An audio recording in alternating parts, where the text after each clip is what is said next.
Hello everyone, welcome to a short video where I'm going to look at the very recent update to IL2 Cliffs of Dover Blitz Edition. Yes, that's right, on Friday, January the 11th, 2019, Team Fusion released a patch for Cliffs of Dover. Now this is not the grand TF5 patch that everyone's been waiting for X number of years. This is just improving from 4.53, I believe, up to 4.54, and they describe the patch as being bug fix and enhancements release with no new content. Now, the patch itself is 8 gigabytes, which is quite large, especially for a game of that age and size, and apparently a number of these gigabytes are explained because they have introduced a new release and patch procedure, which will, I guess, enable them to push out patches perhaps more frequently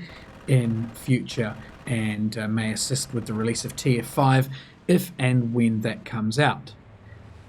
So we can look quickly through the full list of enhancements, changes that they've issued. I'll just read through them pretty quickly and they'll probably scroll through on the screen. They've enhanced the grass rendering so it shouldn't pop up so often. They have fixed parachutes which previously used to disappear into the distance. They have apparently fixed the Steam lobby creation, so now you can create lobbies from Steam. I think that's what that means. And they have also removed these jumping points on some of the airports. There were some parts of some of the airfields where there used to be this long, rough grass, and if you would taxi into it, you'd be thrown into the air. So apparently those have been fixed, which is very important, and kind of rendered some of those airfields unusable in the past. They've fixed some GUI fonts and positioning. They've implemented radiator overpressure valve now. So the aircraft which have pressurized radiators now have an overpressure valve for releasing pressure.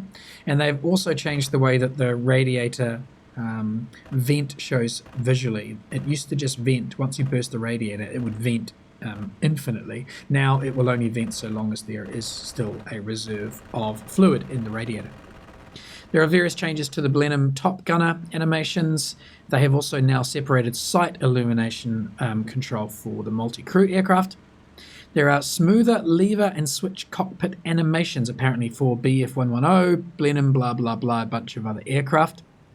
There are now changes to the Ju-88 turrets, some marking changes which were inconsistent with track recording previously. Now they've also introduced smoke to the tracer rounds. This was not previously something we had in Cliffs of Dover. Now when you fire the tracer rounds, you will see sort of a smoke band or ribbon which comes out the back of them. Oh, it looks quite nice. It does obscure the target a little bit, but if that's historical, then I don't have a problem with that.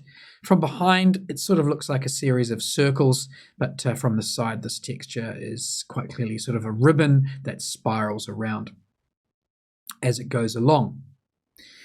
There's been a change to the BF109 trim indicator, and they have apparently optimized shaders. So that's the full list of changes that have been implemented, as I said, and as they've said, this is not new content, this is simply some tweaks to the existing content. So I jumped into this single player mission in the Hurricane just to have a little look around and a listen, and I did actually have some quite severe graphics issues on loading this mission. I ran it about 3 or 4 times, and each time I noticed some quite, well, I guess you could say game-breaking problems with the way the graphics were rendering. I'm not sure if this is a problem with the new shader they've got in or the textures, but there were times when the effects would just completely turn off. So the gun sight disappeared, I lost the smoke trails, the clouds would turn off, and I basically couldn't see a whole lot of stuff which I could see, and this tended to flick on and off as I was flying through the mission.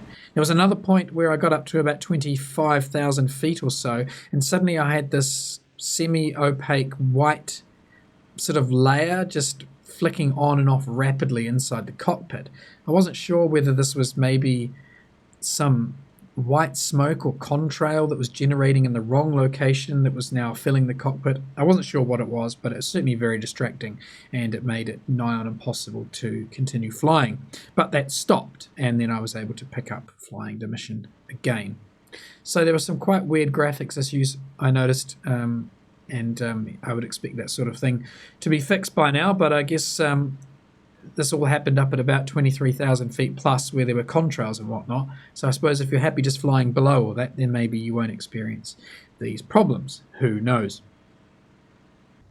I thought I would give the patch 24 hours or so before making this video because I wanted to check the player numbers graph to see whether the patch had an impact on player numbers, it being Friday night, so I figured that maybe people would come home and be able to patch the game and have a look at it. There has been a small bump in player numbers, as you can see from this graph. However, it looks like the player base for this game is still very, very small, and I think it's going to take a lot more than a series of small patches to resurrect IL2 Cliffs of Dover. But it might be worth watching this player graph for a couple of weeks to see whether there is an impact and a bump back in interest. So as I said, this is just a quick video really, just to update people who follow the channel that a patch for Cliffs of Dover Blitz Edition has come out. If you're interested, have a wee check. If you're not, then it's fine. We'll see you up in the skies again soon, somewhere else.